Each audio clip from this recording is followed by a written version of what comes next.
কাম future doctor. তাহলে এইখানে আমরা দেখব ইকোলজির ফার্স্ট চ্যাপ্টার, অর্গানিজম আর পপুলেশন। তাহলে অর্গানিজম ব্যাপারটা কি সেটা আগে জানতে হবে। অর্গানিজম মানে হচ্ছে একটা ইন্ডিভিজুয়াল, অর্থাৎ তুমি একটা নিজে অর্গানিজম। আর পপুলেশন কি, এরকম অনেকগুলো অর্গানিজম নিয়ে টোটাল যে নাম্বারটা হচ্ছে ওটাই হচ্ছে পপুলেশন। তাহলে আমরা যদি একদম ছোট থেকে শুরু করি, অর্থাৎ লাইফের সব থেকে স্মলেস্ট পার্ট কি, সেল। এবার অনেকগুলো সেল দিয়ে কি তৈরি হয় বলো, একটা টিস্যু। অনেকগুলো টিস্যু দিয়ে কি তৈরি হয়, একটা বলো অর্গ্যান। অনেকগুলো অর্গ্যান দিয়ে অর্গ্যান সিস্টেম। অনেকগুলো অর্গ্যান সিস্টেম নিয়ে, যেমন ধরো digestive system, reproductive system, respiratory system, এরকম অনেকগুলো সিস্টেম দিয়ে একটা ইন্ডিভিজুয়াল তৈরি হলো, যেমন তুমি। এবার অনেকগুলো, ধরো তুমি ক্লাসে গেছো, তোমার মতো আরও 10জন বন্ধু আছে, তাহলে টোটাল তোমাকে নিয়ে আরও 10জন বন্ধুকে নিয়ে টোটাল পপুলেশন হচ্ছে 11জন আছে তোমাকে নিয়ে, আর তোমার 10টা বন্ধু। এইরকমভাবে আমরা স্মলেস্ট থেকে যদি বড়োর দিকে যাই, তাহলে আমরা কি পাবো, একদম বেসিক থেকে যদি আমরা শুরু করি, দেখো যেটা বললাম, সেল হচ্ছে সব থেকে স্মলেস্ট। সেলে অনেকগুলো সেল দিয়ে কি তৈরি হয়, টিস্যু তৈরি হলো, ঠিক আছে। এবার অনেকগুলো টিস্যু, এবার দেখো টিস্যুর ব্যাপারে আরেকটা জিনিস বলে রাখি, এটা এনসিআরটিতে পুরোনোতে ছিল, এখন ডিলিট করে দিয়েছে, তাও একবার মনে রেখে দাও। মানুষের শরীরে 4 ধরনের টিস্যু পাওয়া যায়। তো এই 4 ধরনের টিস্যু থেকেই কিন্তু পুরো আমাদের বডিটা তৈরি। কী কী টিস্যু, খুব সোজা, সব কিছুর কভারিং করছে এপিথেলিয়াল টিস্যু। তারপর মাসেল, যেটা মাসকুলার টিস্যু, ব্রেন তৈরি হয়েছে নার্ভাস টিস্যু দিয়ে। আর আরেকটা যেটা পড়ে থাকলো কানেকটিভ টিস্যু, হ্যাঁ, যেটার মধ্যে ব্লাড, বোন, ওই সব কিছু চলে আসছে। তো টিস্যু, এবার টিস্যু, অনেকগুলো টিস্যু নিয়ে কি তৈরি হয়, একটা অর্গ্যান। যেমন ধরো স্টমাক একটা অর্গ্যান। এবার অনেকগুলো অর্গ্যান দিয়ে তৈরি হবে একটা সিস্টেম, যেমন ধরো oesophagus, stomach, small intestine, large intestine, এই পুরোটা নিয়ে তৈরি হবে আমাদের ডাইজেস্টিভ সিস্টেম। তাহলে ওটাকে আমরা কি বলছি, অর্গান সিস্টেম। এবার অনেকগুলো অর্গান সিস্টেম নিয়ে, যেমন ধরো আমাদের ডাইজেস্টিভ সিস্টেম, সেরকম রেসপিরেটরি সিস্টেম, সেরকম রিপ্রোডাক্টিভ সিস্টেম, তো এরকম অনেকগুলো সিস্টেম নিয়ে কি তুমি নিজে তৈরি হয়েছো। তাহলে তুমি হয়ে গেলে একটা অর্গানিজম। এবার তোমার মতো আরও 10জন রয়েছে, তাহলে এক একটা 10টা অর্গানিজম রয়েছে, তাহলে একসাথে আমি কি বলছি, 10টা অর্গানিজম, মানে ওটা হয়ে গেল পপুলেশন। এইবার দেখো আরও যদি হায়ারে যাই, তাহলে অনেকগুলো পপুলেশন নিয়ে কি তৈরি হবে, অনেকগুলো পপুলেশন নিয়ে তৈরি হবে কমিউনিটি। তাহলে কমিউনিটি কি, community is all the different species living together in the same area. মানে তোমার ঘরে, ধরো তোমার বাড়িতে আছো তোমরা 4জন, তাহলে এটা হয়ে গেল তো মানুষের পপুলেশন। এবার তোমার বাড়িতে ধরো আরও 10টা মাকড়সা রয়েছে, তাহলে সেটা হয়ে গেল 10টা মাকড়সার বলো পপুলেশন। তো তাহলে এই দুটো পপুলেশন, তাছাড়া ধরো আরও পিঁপড়ের পপুলেশন, সব কিছুর পপুলেশন নিয়ে তাহলে টোটালটাকে আমরা কি বলবো, কমিউনিটি। এইবার দেখো এই কমিউনিটিটা কোথায় রয়েছে, অর্থাৎ এবার বাকি ধরো তুমি রান্নাঘরে যাচ্ছ, খাবার খাচ্ছ, একটা পুরো ইকোসিস্টেম রয়েছে, তাহলে ওটাকে কি বলছি, total community plus non living environment যেটা আছে সেটাও যখন চলে আসছে, ওটাকে বলছি আমরা ইকোসিস্টেম। আর বায়োমটা কি, বায়োমটা হচ্ছে একটা লার্জ রিজিয়ন অফ ইকোসিস্টেম, যেখানে টোটাল ক্লাইমেট, প্ল্যানেট, অ্যানিমাল সব কিছু চলে আসছে, এটা হচ্ছে বায়োম। তার মানে ধরো কি হচ্ছে এখানে, এবার সরি প্ল্যানেট বললাম, প্ল্যান্টস, অ্যানিমাল, এই সব কিছু চলে আসছে। তাহলে বায়োমটা কি হচ্ছে, যেমন হচ্ছে টোটাল হচ্ছে ধরো ডেজার্ট, মরুভূমি একটা টোটাল একটা হচ্ছে বায়োম। তুন্দ্রা বায়োম, অর্থাৎ ধরো একটা পুরো জঙ্গল রয়েছে, রেন ফরেস্ট রয়েছে, সেই টোটালটা হচ্ছে একটা বায়োম, ওখানে যা যা রয়েছে সব কিছু নিয়ে কিন্তু বায়োম হচ্ছে। আর বায়োস্ফিয়ার কি, বায়োস্ফিয়ার হচ্ছে হোল লিভিং ওয়ার্ল্ড, অর্থাৎ পৃথিবীতে টোটাল যত ইকোসিস্টেম রয়েছে পৃথিবীতে, যেখান থেকে একদম পৃথিবীর সব থেকে নিচের যেই অংশটায় প্রাণী পাওয়া যায়, সেখান থেকে শুরু করে পৃথিবীর সব থেকে ওপরের যেই অংশে প্রাণী পাওয়া যায়, এই পুরো রিজিয়নটাকে আমরা কি বলবো, বায়োস্ফিয়ার। এটা হচ্ছে লার্জেস্ট। বুঝতে পেরেছ? তাহলে এবার আমরা চলে আসি আমাদের আসল চ্যাপ্টারে। তাহলে অর্গানিজম কি আর পপুলেশন কি আমরা মোটামুটি কিন্তু বুঝতে পারলাম। এইবার আমরা দেখব হচ্ছে এখানে এই এই যেই ইউনিটটা রয়েছে, এই ফার্স্ট ইউনিটটার থেকে শুরু করে আমাদের এনসিআরটি হলো অবভিয়াসলি। তো এই পরের এই লাইনটা পর্যন্ত এইখানে আমাদের কি বোঝাতে চেয়েছে, এখানে আমাদের বোঝাতে চেয়েছে যে ইকোলজি ব্যাপারটা কি আর ইকোলজিটা কেন ইম্পর্টেন্ট সেইটা। তো এখানে দেখো আমাদের কথা বলেছে, যেটা আমি তোমাদেরকে প্রথমেই বললাম, যে ম্যাক্রো মলিকুল, অর্থাৎ ধরো প্রোটিন, লিপিড, তারপর হচ্ছে কার্বোহাইড্রেট, ফ্যাট, এই সব কিছু নিয়ে আমাদের কি তৈরি হয়, সেল তৈরি হচ্ছে, সেল থেকে টিস্যু, টিস্যু থেকে organ, organism, population, community, ecosystem, biome, যেটা আমি একদম প্রথমেই বললাম। তো এরপর যেটা এনসিআরটি বলেছে সেটা বলেছে বুলবুল পাখির সিঙ্গিং। জাস্ট একটা এক্সাম্পল দিয়ে বলছে, ধরো কোনো পাখি গান করছে, আমরা দুটো প্রশ্ন করতে পারি, একটা কিভাবে করছে আর একটা কেন করছে। কিভাবে করছে সেটা যদি আমরা প্রশ্ন করি, অর্থাৎ হাউ যদি আমরা প্রশ্ন করি, তাহলে আমরা মেকানিজমে চলে আসছি, যে ভোকাল কর্ড রয়েছে, ওখান থেকে এয়ার পাস করছে, সেই জন্য ওটা ভাইব্রেট করছে, সেই জন্য আওয়াজটা আসছে। তো এটা হয়ে গেল হাউ, কিভাবে হচ্ছে। এবার যদি প্রশ্ন করি হোয়াই, যে কেন করছে, কেন, অবভিয়াসলি ধরো পাখিরা কেন আওয়াজ করে, ধরো অন্যকে কোনো কিছু সংকেত দেওয়ার জন্য, বা ধরো রিপ্রোডাকশন করার জন্য, বা মোটমাট যাই হোক অন্য পাখির সাথে কি কমিউনিকেশন করার জন্য, অর্থাৎ বার্তালাপ করার জন্য কিন্তু ওরা কথা বলছে। বাট কেন করছে, তো এই জিনিসটাই একটা ইন্ডিভিজুয়াল আরেকটা ইন্ডিভিজুয়ালের সাথে যে এই ইন্টারাকশনটা করছে, সেটা অন্য ইন্ডিভিজুয়ালের সাথে হোক বা তার আশেপাশের নেচারের সাথে হোক, এইটাই কিন্তু আমরা দেখব এইখানে, যে ইকোলজি বলতে কি বোঝাচ্ছে, এই ওয়ার্ডটা এখানে আসবে। এইবার দেখো এখানে এনসিআরটি কি বলেছে লাইন বাই লাইন, এতদূর তো বললাম বায়োম। এবার ওখানে এই কথাটাই বলেছে যে বুলবুল পাখি গান করছে। এবার একটা প্রশ্ন হতে পারে হাউ, যেখানে চলে আসছে মেকানিজমের ব্যাপার, আরেকটা হতে পারে হোয়াই, যেখানে চলে আসছে সিগনিফিকেন্স, যে কেন করছে। এবার যদি ফার্স্ট প্রশ্নটার উত্তর খুঁজি আমরা, যে হাউ, তাহলে সেক্ষেত্রে ভয়েস বক্সের কথা আসবে, ওটা ভাইব্রেট হচ্ছে। আর যদি সেকেন্ড হোয়াই এর প্রশ্ন খুঁজি, যে কেন করছে, সেক্ষেত্রে আসবে কমিউনিকেশন করার জন্য, সেটা হতে পারে যে ব্রিডিং সিজন হয়েছে সেই জন্য।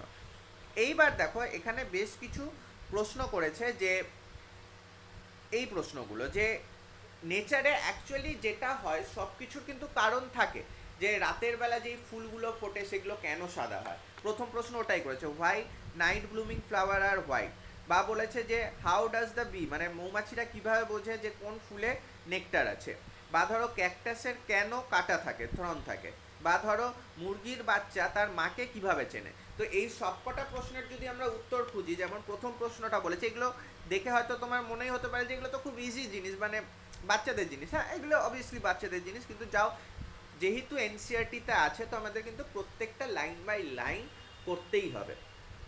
তো এখানে প্রথম যেই প্রশ্নটা ছিল, যে নাইট ব্লুমিং ফ্লাওয়ার, মানে রাতে যেই সব ফুলগুলো ফোটে ওগুলো কেন সাদা হয়। তো প্রথম প্রশ্নের উত্তর কী হবে, কারণ রাতের বেলা অবভিয়াসলি সানলাইট থাকে না, সূর্যের আলো থাকে না, তার ফলে ধরো যদি রঙিন কিছু থাকে, সেটাকে তুমি তুমি ভাবো না, অন্ধকার ঘরে গিয়ে তুমি কোনো একটা বস্তুকে দেখছো, সেটার কালারটা কি বুঝতে পারো না। এবার ধরো অন্ধকার ঘরে তোমাকে আমি একটা ডিপ লাল বা ডিপ নীল রঙের একটা জিনিস দিচ্ছি, আর একটা একদম পুরো ধবধবে সাদা দিচ্ছি, তোমার দেখতে কোনটা সুবিধা হবে, অবভিয়াসলি সাদাটা। সেই জন্য এই রাতের বেলা যেহেতু আলো থাকে না, সেই জন্য ব্রাইট কালারের কিন্তু কোনো কাজ নেই, ওটা বোঝা যাবে না। কিন্তু সাদা কালার হলে সেটা কিন্তু যেসব ধরো ভিজিবল যেগুলো, এবার ফুলের মেনলি কাজ কি, ফুলের কাজ হচ্ছে পোকামাকড়কে ডাকবে যাতে ওদের নেকটারটা, মানে পোলেন গ্রেন যেটা রয়েছে, পলিনেশন করতে পারে। হ্যাঁ, তো এবার পোকামাকড়কে ডাকবে কিভাবে, তাহলে তো ফুলটাকে ভিজুয়াল হতে হবে ওদের কাছে, মানে ওদের কাছে তো দেখাতে হবে যে আমি এখানে আছি। তাহলে তার জন্য রাতের বেলা সব থেকে ভালো রং কি, অবভিয়াসলি হোয়াইট হয়ে গেল। আর তার ফলে ওটা ইজিলি ভিজিবল হবে পোকামাকড় যেগুলো আছে, মৌমাছি টৌমাছি প্রজাপতি, তাদের কাছে। হ্যাঁ, আরেকটা কি, আর রাতের বেলা ডাকার আরেকটা ভালো উপায় কি, সেটা হচ্ছে স্ট্রং ফ্রেগনেন্স, মানে গন্ধের দ্বারা। যেহেতু রাতের বেলা অতটা স্পষ্ট দেখা যায় না, সেই জন্য স্ট্রং ফ্রেগনেন্সের দ্বারা কিন্তু, যেমন তোমরা সবাই জানো দুর্গা পুজোর আগে এই ফুলটা সব জায়গায় দেখো, আর এটার খুব সুন্দর একটা গন্ধ থাকে। তো এইটাই তো হোয়াইট কালার আর ফ্র্যাগনেন্ট, এইটা হচ্ছে পলিনেশনে হেল্প করে রাতের বেলা। এটা হয়ে গেল প্রথমটার উত্তর।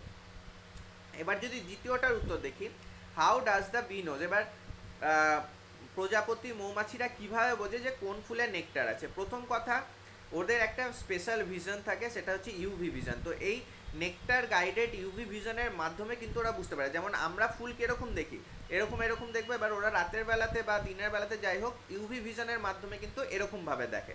তো এরকমভাবে ওরা বুঝতে পারে যে কোন ফুলে নেকটার আছে বা নেই। তাছাড়া ওদের যে প্রিভিয়াস মেমোরি রয়েছে, যে এই ফুলে আমি গেছিলাম, এই ফুলের এই ধরনের গন্ধ, তো এই গন্ধতে কিন্তু নেকটার থাকে, তো ওইটাও একটা ভূমিকা পালন করে। তারপর বলেছে যে ক্যাকটাসে কেন থর্ন থাকে, কাটা থাকে। খুব সোজা, দুটো কারণ। এক হচ্ছে ক্যাকটাস মেনলি আমরা কোথায় দেখি, মরুভূমিতে, যেখানে জল কম। তাহলে এবার পাতার মাধ্যমে জানো যে জল বাষ্প ভবনের মাধ্যমে, বাষ্পীয়করণের মাধ্যমে নেচারে মিশে যায়, তার ফলে কি হচ্ছে, জলের অপচয় হবে। তো সেই জন্য কি হচ্ছে, পাতাটা কাটায় পরিণত হয়, যাতে জলটা কম অপচয় হয়। তো এটা একটা হলো যে লিভস থর্নসে মডিফাইড হয়ে যায় যাতে প্রিভেন্ট ওয়াটার লস হয়, এটা বুঝতে পেরেছো। আর কেন, আর থর্নে হলে কেন প্রিভেন্ট হবে, কারণ অবভিয়াসলি সারফেস এরিয়া কিন্তু কমে যাচ্ছে। আর আরেকটা ইম্পর্টেন্ট কারণ, কাটা থাকলে অবভিয়াসলি প্রোটেকশনও পেয়ে যাবে, এটা আরেকটা এক্সট্রা ইম্পর্টেন্ট কারণ। এরপর বলেছে যে মুরগির বাচ্চা কিভাবে তার মাকে চেনে, এটাকে বলা হচ্ছে ইমপ্রিন্টিং প্রসেসের মাধ্যমে। মানে কি, যখন মুরগির ডিম থেকে, মানে মুরগির বাচ্চা প্রথম ডিম থেকে বের হয়, তো প্রথম যেটা মুভিং অবজেক্ট দেখে সেটাকেই ও ইউজুয়ালি মাদার হিসাবে ভেবে নেয়। তাছাড়া মায়ের যেই স্মেল রয়েছে, সাউন্ড রয়েছে, সেগুলোর দ্বারাও কিন্তু মুরগির বাচ্চা তার মাকে চিনতে হেল্প করে। তো এইগুলো হয়ে গেল ব্যাপার। এরপর চলে আসি আমরা পরের পেজটাতে, ওখানে কি কি বলেছে। যে এবার যেটা বললাম, তাহলে ইকোলজি যেটা বললাম, যে ecology is a subject which studies interaction among organism and between the organism and it's abiotic environment, যেটা একদম প্রথমেই প্রশ্ন করলাম যে পাখিটা কেন গাইছে, কারণ ওই একটা অর্গানিজমের সাথে, একটা পাখি অর্গানিজমের সাথে অন্য পাখি অর্গানিজমের যে ইন্টারাকশনটা, ওটাও ইকোলজি। আবার ধরো ওই পাখিটা গাছে বসে আছে, গাছে বাসা করছে, যে অ্যাবায়োটিক কম্পোনেন্ট ধরো রয়েছে বাসা করার জন্য, যেই খড়কুটো হোক, তার হোক, এই হোক, যাই হোক তুলে এনে আনছে, তো ওটাও তো একটা ইন্টারাকশন না। তো এই একটা অর্গানিজমের সাথে তার আশেপাশের যত কিছুর যা ইন্টারাকশন হচ্ছে, সেটাকেই আমরা বলছি ইকোলজি। এইবার ইকোলজির 4টা লেভেল রয়েছে, যেটা আমি বললাম যে অর্গানিজম হয়ে গেল ইন্ডিভিজুয়াল লেভেল, তুমি অনেকগুলো অর্গানিজম নিয়ে হলো পপুলেশন, পপুলেশন নিয়ে হলো কমিউনিটি, কমিউনিটি নিয়ে হলো বায়োম, যেটা আমি একদম শুরুতেই কিন্তু ডিটেলসে বলে দিয়েছি। তো এতদূর তোমরা আশা করি ভালো মতো বুঝতে পেরেছো। পপুলেশন হচ্ছে অনেকগুলো অর্গানিজমকে নিয়ে একত্রিত করে যেই টোটাল নাম্বারটা আমি পাচ্ছি, সেটাকে আমরা বলছি পপুলেশন। এবার পপুলেশন অ্যাট্রিবিউটস কি, মানে পপুলেশনের কি কি বৈশিষ্ট্য রয়েছে। তো পপুলেশন কি, প্রথমে এই ইউনিটটাতে তার কিছু এক্সাম্পল দিয়েছে পপুলেশন অ্যাকচুয়ালি কি।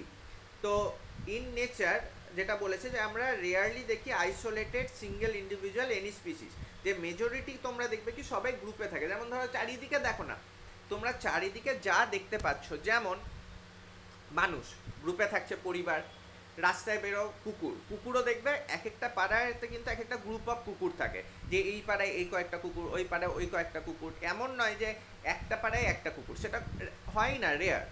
রেয়ার কি, প্রায় হয় না, কারণ ওরা দল বেঁধেই থাকে, গ্রুপ হিসেবে থাকে। তারপরে ধরো আশেপাশে যা দেখছো, পিঁপড়ে, পিঁপড়ে তো দলে মানে কতগুলো থাকে। তো ওইটাই এখানে বলেছে যে rarely find isolated single individual, সবাই মেনলি কি একসাথে থাকে, পপুলেশন ইন এ গ্রুপ হিসেবে থাকে। এবার সেটা হ্যাঁ কি হতে পারে, যে গ্রুপ হিসেবে থাকে, একটা নির্দিষ্ট জিওগ্রাফিক্যাল এরিয়াতে থাকছে। শেয়ার, এবার শেয়ার কি কি করছে বা দেখো, অবভিয়াসলি একটা নির্দিষ্ট জায়গায় যদি থাকে, তাহলে শেয়ার করবে বা কম্পিট করবে কিসের জন্য, সিমিলার রিসোর্সেস, পোটেনশিয়াল, ইনব্রিডিং আর কনস্টিটিউট এ পপুলেশন। তার মানে এখানে কি কি বলছে, এই লাইনটার মানে হচ্ছে যে শেয়ার বা কম্পিট। এবার ধরো একটা জঙ্গলে একটা গ্রুপ অফ বাঘ রয়েছে, তার মানে কি ওরা এবার শিকার করছে, এবার শিকার করার পর সেই শিকারটা শেয়ার করে খাচ্ছে, এটা হয়ে গেল। কিন্তু এবার ধরো একটা জঙ্গলে দুটো হচ্ছে লেপার্ড রয়েছে, বা ধরো চিতাবাঘ রয়েছে যেগুলো, হ্যাঁ, যে তো এবার জেনারেলি চিতাবাঘ গ্রুপে থাকে না। তাহলে ধরো একটা জঙ্গলে যদি দুটো চিতাবাঘ থাকে আর ওরা গ্রুপে নেই, তার ফলে কি ওরা যখন শিকার করছে, ওরা একে অপরের সাথে কম্পিট করছে। ওই কথাটাই এখানে বলেছে যে যে আগে শিকার পাবে সে খাবে। তো ওটা কথা বলেছে যে হয় শেয়ার করছে বা কম্পিট করছে, বা কার জন্য, সিমিলার রিসোর্সের জন্য। যেহেতু একটা জঙ্গলে দুটো চিতাবাঘ রয়েছে, তো ওই জঙ্গলে ধরো হরিণ খুব কমন, মানে খুব কয়েকটা রয়েছে, তার মানে কি এবার ওই কয়েকটা হরিণকেই দুজনে টার্গেট করছে, অর্থাৎ সিমিলার রিসোর্স রয়েছে ওখানে। তারপর বলেছে পোটেনশিয়াল ইন্টারব্রিড। এবার যেটা বললাম, একটা নির্দিষ্ট জিওগ্রাফিক্যাল এরিয়াতে থাকলে নর্মালি হয় না যে তা নয়, কিন্তু দেখবে নর্মালি কি হয়, যে ওয়েস্ট বেঙ্গলের লোকেরা বা ধরো ইন্ডিয়ার লোকেরা জেনারেলি ইন্ডিয়ার মধ্যেই কিন্তু বিয়ে করছে, হ্যাঁ। তো ওই কথাটাই বলেছে যে পোটেনশিয়ালি ইনব্রিড। আরেকটা, এবার অবভিয়াসলি হ্যাঁ বলতে পারো যে ইন্ডিয়ানরা তো বিদেশি, কিন্তু পার্সেন্টেজ কত, খুবই কম। আর যদি আমরা জঙ্গলের কথা বলি, একটা জঙ্গলে, এবার অবভিয়াসলি ধরো সুন্দরবনের জঙ্গলের বাঘ ও কি হচ্ছে ধরো আফ্রিকার কোনো একটা বাঘের সাথে, বা ইন্ডিয়ার ধরো রাজস্থানের কোনো একটা বাঘ আফ্রিকার রাজস্থানের কোনো সিংহ আফ্রিকার সিংহর সাথে থোড়াই রিপ্রোডাকশন করতে হবে, তা তো নয়। নর্মালি কি হয়, সুন্দরবনের বাঘ সুন্দরবনের বাঘের সাথেই ব্রিডিং করে। তো ওই কথাটাই এখানে বলেছে। তারপর কি বলেছে দেখো, যে এবার দেখো পপুলেশনে আমরা কিন্তু কমনলি সেক্সুয়াল রিপ্রোডাকশন যে শুধু ধরি তা নয়, আসেক্সুয়াল রিপ্রোডাকশনকেও কিন্তু পপুলেশনের মধ্যে কনসিডার করা হয়। এবার যেমন এক্সাম্পল দিয়ে বলি, ধরো তোমার বাগান রয়েছে, বাগানের মধ্যে একটা জবা গাছ রয়েছে। এবার একটাই জবা গাছ রয়েছে, তুমি কি করলে ডালটা ভেঙে আরেকটা মাটিতে পুঁতে দিলে, এবার ওই ডাল থেকে নতুন আরেকটা গাছ হয়ে গেল। এবার কটা গাছ রয়েছে বলবে বাগানে, জবা গাছ বলবে দুটো। তার মানে কি, ওটা আসেক্সুয়াল রিপ্রোডাকশনের মাধ্যমে নিজের নাম্বারটা বাড়ালো। তার মানে আসেক্সুয়াল রিপ্রোডাকশনের মাধ্যমেও যদি নাম্বার বাড়ে, সেটাকেও কিন্তু আমরা পপুলেশনে গুনবো। এই কথাটা এখানে বলেছে। এইবার দেখো এক্সাম্পল দিয়েছে যে পপুলেশনের এক্সাম্পল কি, যেমন হচ্ছে সব কমোরেন্টস, যেটা হচ্ছে এক ধরনের পাখি। এই যে ছবিটা দেখছো, এটা হচ্ছে ওই পাখিটা যে এক্সাম্পলটা দিয়েছে। তো এই পাখিটা নর্মালি কোথায় থাকে, জলাশয়ের আশেপাশে থাকে। তো এই যে সব এই পাখিগুলো কমোরেন্টস ইন এ ওয়েটল্যান্ড। বা ধরো সব ইঁদুর যে রয়েছে অ্যাবান্ডেন্ট জায়গাতে রয়েছে। তারপর ধরো সব একটা কোনো ফরেস্টের মধ্যে সব টিকুট যেগুলো রয়েছে, এই গাছগুলোকে বলা হয়। হ্যাঁ, তো এই যতগুলো এই গাছ রয়েছে এইগুলোকে আমরা পপুলেশনের মধ্যেই ধরবো। বা ধরো bacteria in culture plate, culture প্লেটে যত ব্যাকটেরিয়া রয়েছে সেগুলো হচ্ছে একটা পপুলেশন। বা ধরো পদ্ম ফুলের গাছ, কোন একটা পুকুরে 10টা পদ্ম ফুলের গাছ রয়েছে, তাহলে সেটা ওর পপুলেশন হলো। বুঝতে পেরেছো? তো এইটাই বলেছে সাম এক্সাম্পল অফ পপুলেশন, কয়েকটা এক্সাম্পল দিয়েছে, জাস্ট কিছুই না। এরপর যেটা বলেছে, in earlier chapter you have learn although the individual organism is one that has to cope with change environment. অর্থাৎ এখানে বলেছে আগে আমরা যখন এভলিউশন চ্যাপ্টারগুলো পড়েছি, ওখানে দেখেছি যে ইন্ডিভিজুয়ালের কিন্তু ক্ষমতা থাকে যে এনভায়রনমেন্টের সাথে নিজেকে খাপ খাইয়ে নেওয়া। হ্যাঁ, এইবার দেখো এখানে এটা খুব ইম্পর্টেন্ট লাইন, এই জায়গাটা খুব ইম্পর্টেন্ট লাইন, এমসিকিউ আসতেই পারে, যে it is at the population level that natural selection operate to evolve the desired trait. তাহলে কোন লেভেলে ন্যাচারাল সিলেকশন অপারেট হচ্ছে, সেটা কিন্তু population level that natural selection operates to evolve the desired trait. তার মানে এখানে কি কথা বলেছে, যে একটা ইন্ডিভিজুয়ালের কিন্তু চেঞ্জ হচ্ছে। In earlier chapter you have learn যে অলদো অ্যান ইন্ডিভিজুয়াল অর্গানিজম, মানে ধরো একটা জঙ্গলে একটা বাঘ রয়েছে, মানে একটা গ্রুপ অফ সিংহ রয়েছে, তো সেখানে একটা সিংহর individual organism is one that has cope with change environment. এবার ধরো ওই জঙ্গলে আগে ধরো কোনো একটা সময় হরিণ থাকতো আর হচ্ছে একদল মহিষ থাকতো। এবার মহিষরা অবভিয়াসলি কম জোরে দৌড়ায়, তো দেখা যাচ্ছে মহিষগুলো সব বিলুপ্ত হয়ে গেল, তার মানে শুধু হরিণ থাকলো। এবার ওই সিংহের দলে কয়েকটা সিংহ রয়েছে যারা খুব জোরে দৌড়াতে পারে, তাহলে তারা কি হচ্ছে, তারা এবার হরিণ শিকার করতে তাদের সুবিধা হচ্ছে, তারা তাহলে চেঞ্জ এনভায়রনমেন্টের সাথে তারা কোপ করতে পারবে, যেহেতু তারা জোরে দৌড়াতে পারে। কারণ এখন তো আর মহিষ নেই, মহিষ ধীরে দৌড়াতো তো সবাই শিকার করে খেয়ে নিত, কিন্তু এখন সিংহদের মধ্যে যারা জোরে দৌড়াবে তারাই হরিণ শিকার করতে পারবে। তার মানে চেঞ্জ এনভায়রনমেন্টের সাথে কোপ করতে পারলো কে, ইন্ডিভিজুয়াল লেভেলে। কিন্তু ওই কয়েকটা সিংহ আছে কোথায়, পপুলেশনের মধ্যে। তো পপুলেশনের মধ্যেই এবার কি হবে, ওই যারা জোরে দৌড়াতে পারছে সিংহগুলো, ওরা ন্যাচারাল সিলেকশনে বেশি পজিটিভ পয়েন্ট পাবে, তার ফলে ওরা ন্যাচারালি সিলেক্টেড হওয়ার সম্ভাবনা ওদের বেশি হবে। তার মানে ওটা হচ্ছে কোথায়, পপুলেশন লেভেলে হচ্ছে। হ্যাঁ, কারণ বাকি যারা আসতে দৌড়ায় তারা এবার সেই সিংহগুলো ধীরে ধীরে বিলুপ্ত হয়ে যাবে না খেতে পেয়ে। তো তার মানে অ্যাকচুয়ালি ন্যাচারাল সিলেকশনটা হলো কোথায়, ইট ইজ অ্যাট দ্য পপুলেশন লেভেলে। কেন, কারণ ওই পপুলেশনের মধ্যে যারা জোরে দৌড়াতে পারছিল সিংহগুলো, তারা ন্যাচারালি সিলেক্টেড হলো, আর যারা পারছিল না তারা সিলেক্টেড হলো না। ওই কথাটাই কিন্তু এখানে বলেছে। এবার ডিজায়ার ট্রেটের ক্ষেত্রে ডিপেন্ড করে, যেই এক্সাম্পলটা আমি দিলাম এখানে ডিজায়ার ট্রেটটা কি, যারা বেশি জোরে দৌড়াতে পারে, এটাই হচ্ছে ট্রেট। তারপর হচ্ছে পপুলেশন ইকোলজি। এবার পপুলেশন ইকোলজি কি, পপুলেশন ইকোলজিটাই হচ্ছে এটা, যে এর ফলে কি হচ্ছে, যারা জোরে দৌড়াতে পারছে সেই জোরে দৌড়ানোর যে সিংহগুলো, তাদের জিনটা পপুলেশনের মধ্যে বেশি স্প্রেড করবে, কারণ তারা বেশি রিপ্রোডাকশন করবে, তার ফলে তাদের সংখ্যা বেশি বাড়বে। তো ওইটাই, এইসব নিয়ে স্টাডি করাটাই হচ্ছে অ্যাকচুয়ালি পপুলেশন ইকোলজি। তো population ecology is therefore an important area because it link ecology to population genetics আর এভলিউশন। তার মানে ইকোলজি কি হলো, ইকোলজি হচ্ছে ইন্টারাকশন। তাহলে এখানে সিংহের সাথে ওই হরিণের ইন্টারাকশন, যে শিকার করছে জোরে গিয়ে দৌড়াচ্ছে, এটা ইন্টারাকশন হলো। এবার যারা জোরে দৌড়াতে পারছে তারা বেশি খাচ্ছে, বেশি রিপ্রোডাকশন করছে, তো তাদের জেনেটিক্সটা বেশি ছড়াচ্ছে, তো এটাই হয়ে গেল পপুলেশন জেনেটিক্স। আর তারপরে এনভায়রনমেন্ট রেটের সাথে, অর্থাৎ কি তার ফলে কি হচ্ছে, এরকমভাবেই কিন্তু এভলিউশনটা হচ্ছে। তো ধীরে ধীরে কি দেখবো, যে যারা ধীরে দৌড়াতে পারতো সিংহ, তারা ধীরে ধীরে বিলুপ্ত হয়ে গেল, আর যারা জোরে দৌড়াতে পারছে ওরকমভাবে ইভলভ হয়ে আছে জোরে দৌড়ানোর সিংহ। এটা জাস্ট আমি হাইপোথেটিক্যাল এক্সাম্পল দিয়ে বললাম, মানে ব্যাপারটা মনে রাখার জন্য এটা মনে রাখো, কারণ এখন ডিটেলসে এবার এটা হচ্ছে ভেতরে গেলে অনেক বিস্তর স্টাডি রয়েছে, তো অত ডিটেলসে দরকার নেই। জাস্ট এখানে তোমাদের এবার এমসিকিউ আসতে পারে কি, যে ন্যাচারাল সিলেকশন কোন লেভেলে হচ্ছে, পপুলেশন লেভেলে হচ্ছে, আর পপুলেশন ইকোলজি কি, এটা লিঙ্ক করছে ইকোলজিকে পপুলেশন জেনেটিক্সের সাথে আর এভলিউশনের সাথে। খুব ইম্পর্টেন্ট লাইন এটা। ওকে, এরপর চলে আসছি আমরা পপুলেশন। এবার দেখো, যদি আমি তোমাকে জিজ্ঞেস করি র্যান্ডমলি, ধরো রাম শ্যাম যদু মধু যাই হোক, ধরো যদুর মৃত্যু দিন কবে, ধরো একটা যদু বলে কেউ একজন ছিল, সে মারা গেছে। আমি যদি জিজ্ঞেস করি যে যদুর ডেথ অফ বার্থ কবে, বলতে পারবে।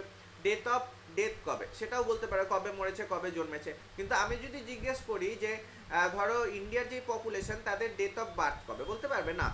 বা যদি জিজ্ঞেস করি ডেট অফ ডেথ কবে, কবে মরেছে, বলতে পারবে না, কারণ পপুলেশনের কিন্তু জন্মদিন বা মৃত্যু দিন হয় না, কিন্তু উল্টে কি হবে, পপুলেশনের হয় জন্মহার। মানে একটা পপুলেশনের যদি জিজ্ঞেস করি যে ইন্ডিয়ার পপুলেশনের বার্থ রেট কত বা ডেথ রেট কত, তাহলে সেটা বলতে পারবে যে হ্যাঁ এতজনের মধ্যে এতজন জন্মাচ্ছে।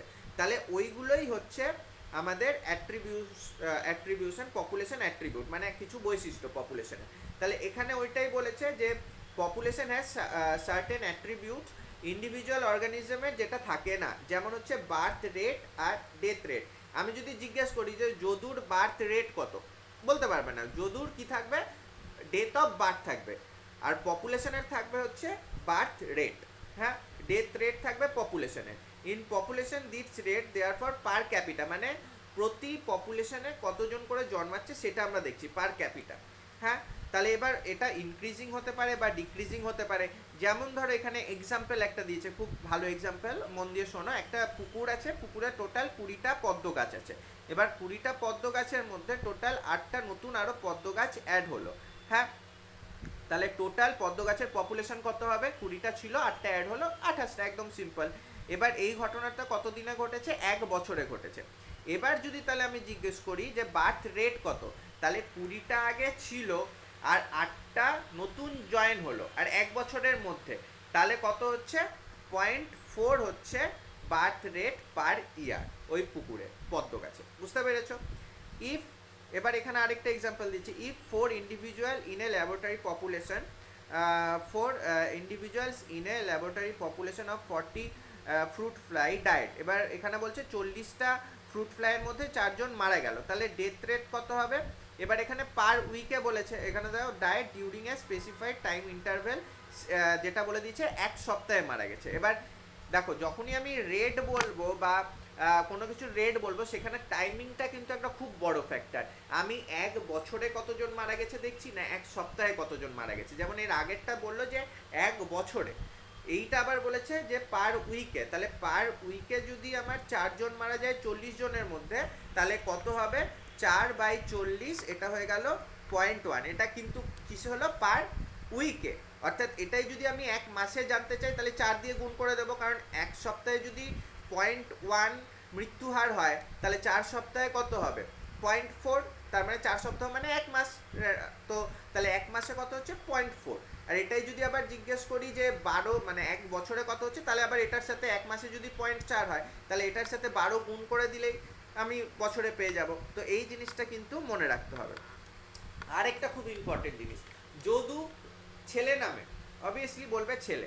এবার যদি জিজ্ঞেস করি যে যদুর সেক্স রেশিও কত, বলতে পারবে না, কিন্তু সেক্স রেশিও কার থাকবে, পপুলেশনে।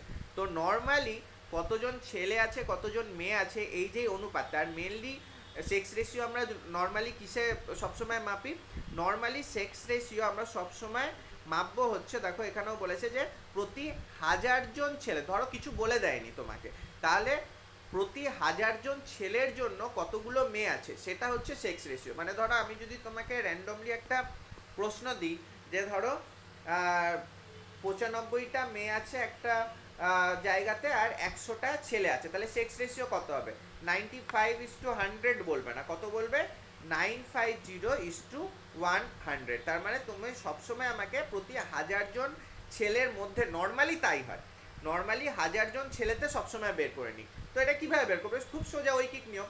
100 জনে আছে 95টা মেয়ে 100টা ছেলেতে, তাহলে একটা ছেলেতে আছে 95/100টা মেয়ে, তাহলে 1000টাতে থাকবে, 1000টা ছেলেতে থাকবে 95/100 ইন্টু 1000, তাহলে এরকমভাবে কেটে গেল, তাহলে 950 হলো। তাহলে প্রতি 1000 জনে 950টা মেয়ে, তাহলে সেক্স রেশিও কত বলবো 950:1000। বুঝতে পেরেছ?